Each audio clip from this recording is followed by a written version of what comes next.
The Holiday Parks Uncovered podcast is for informational and entertainment purposes only, and any and all views expressed by the hosts or guests, including but not limited to any liability for errors, inaccuracies, omission of misleading or defamatory statements, should be taken as such. We are Holiday Parks Uncovered.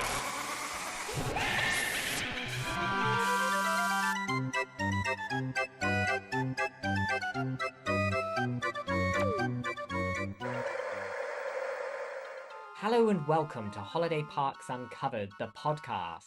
Your destination for all horror stories related to holiday parks. We are your hosts, Punk and Jude. Today's guests are Sharon and Rob Sheridan. Sharon and Rob are the developers of the Frisby Lakes Lodge Park, a holiday park for over 45s. Yes, Jude, so we're speaking to those on the other side of the fence. And you two certainly have an interesting story about falling into the world of holiday park management, having built log cabins successfully for so many years. So, Rob, when did this all start?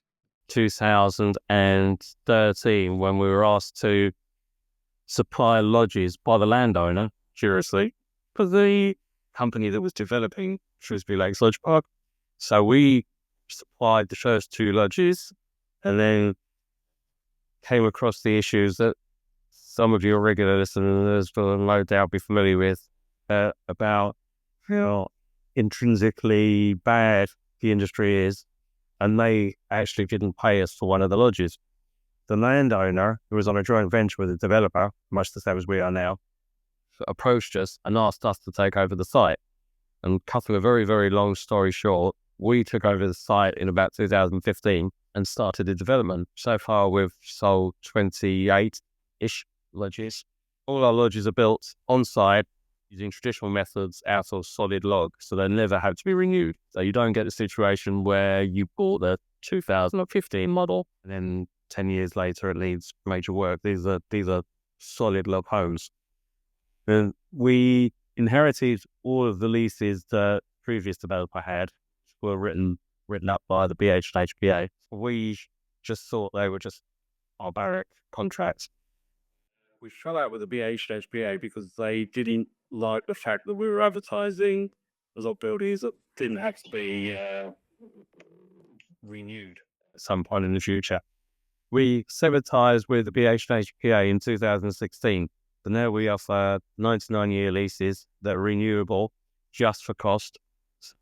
If someone comes to us, a lodge owner that's been here for 10 years, if he comes to us and says, we're thinking of selling for £150, the lease to 99 years. Again. So how does that affect the cost of the lodges when someone wants to sell? We've only had 4 sales since 2016, so we must be doing something right. As much as you can invest, and I know the industry doesn't like the word invest because most people lose money, so as much as an investment as a house is, as we've historically proved. So if someone wants to sell a lodge here, they first of all give us first refusal. We generally don't buy them back. They generally put it on the general market. If they find a buyer, once they've found a buyer, they come into the office, so we'll have a chat with them. And if they're over 45, then they have them, because we've got a no cats rule here as well, because of the wildlife. But if they've got no dogs or up to 2 dogs, and they comply with everything else, they say or proceed. So on this site, which is fairly unusual in lodge parks, the cost, the value of the lodges go up. So to give you some idea, in 2000, the first lodge that we built here was sold for under the 65. That recently sold for the one on the same row as that overlooking the lake. Recently sold for 315. So the prices go up. The reason prices go up is because you haven't got a year of manufacture. We guarantee our buildings for 10 years. If we maintain them, we can carry that guarantee on. We do take 10% of each sale, which is, and I know a lot of people don't like it, but it's actually crucial for running the park. If we didn't have that, and it's only, like I say, it's only been 4 sales so far, but if we didn't have that income, it means that the ground rent would be a lot more. And we've set the ground rents at the beginning of the development because we had construction going on. We set it very low from memory, it's about 3,200 to begin with. It's just under £5,000 including VAT. For that, they get a renewable heating system, so the bills are very, very low. So we've installed ground source heat pumps, which basically go down into the ground 120 meters, and that was a big investment for us to make. We're all about sustainability, so we're not profit driven, although we had to make a profit. Just to clarify, does your park hold a holiday park license or a residential park license? We looked at the whole industry as a whole, and I knew anyway, because generally a lot of people do, the lodge park industry was a black hole as far as money is concerned. So we wanted to try and do something that was protected the owners, protected us. We had a chat with the council, and the council could have issued a residential license if we'd applied for it. The problem with that is, years ago when Tony Blair was in power, he changed the rules on residential lodge parks that the owner didn't have any say on who buys the lodge. So what happened is you had residential lodge owners selling to someone who wasn't really suitable for the park. Then you had lorries turning up, parking on the drives, intimidating all the other owners, intimidating the park owner, and then they were taken over by, we now know as the park owners that have decimated the industry. So the only way we could protect ourselves and the owners is to stick with a 12-month unrestricted holiday license. And we comply to all the rules that the council has set as in regards to no post, you're not allowed to register for doctors. I suppose you're proving in real time that financial sustainability and ecological sustainability can exist in running a holiday park. In light of that, what's your view on the industry as a whole? Why would you operate like we do and make less money than operating like they do and make a lot more money? We have a quite difficult time defending ourselves without defending the industry. But you can't defend the industry because it's rotten to the cause. It's barbaric. And that's what this site originally was planned to be. When we took it over, I wanted to be able to sleep at night. And some people are for constants, basically, and as long as they're operating within the law that is changing, effective. We hear stories, people have been here after having been on another side and basically lost everything. It's not right, but they'll continue to do it while they can. The American hedge funds put billions into the market because they know the profits, the returns are, their return on over investment is better than probably Bitcoin. Can't understand why it's still allowed to go on. How does this industry change then, if it's even possible?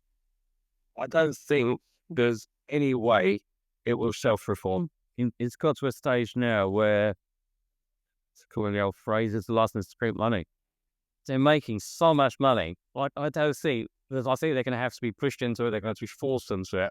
Problem, in my opinion, I'm not a conspiracy theorist by stretch of the imagination, but when you've got heavy investment by hedge funds, there's a lot of sway in government.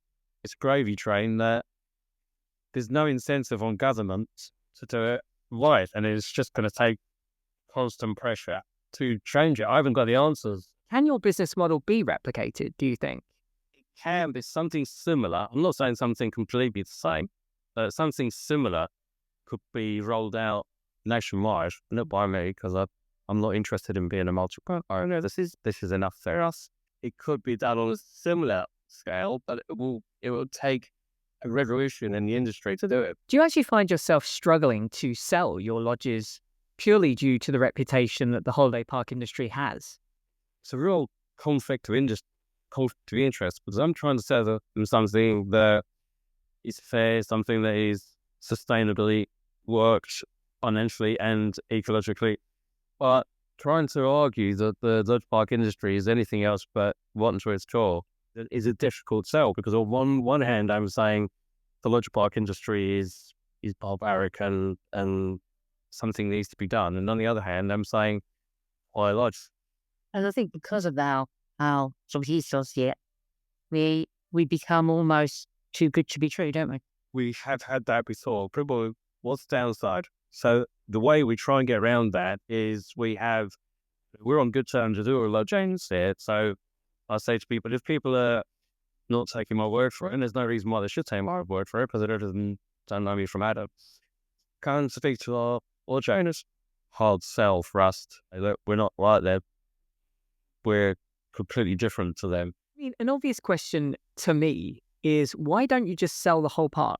Why don't you just sell the park, take a huge payout, move on, just get out of the industry? You wouldn't be able to see like Conscience. Yeah, that's an easy one as well. If we were to sell, we've got no intention of selling, but if we were to sell, we would want someone to buy the park with completely the same ethos as we've got. And does that person exist? Given all you know now, if you could go back, would you do this all again?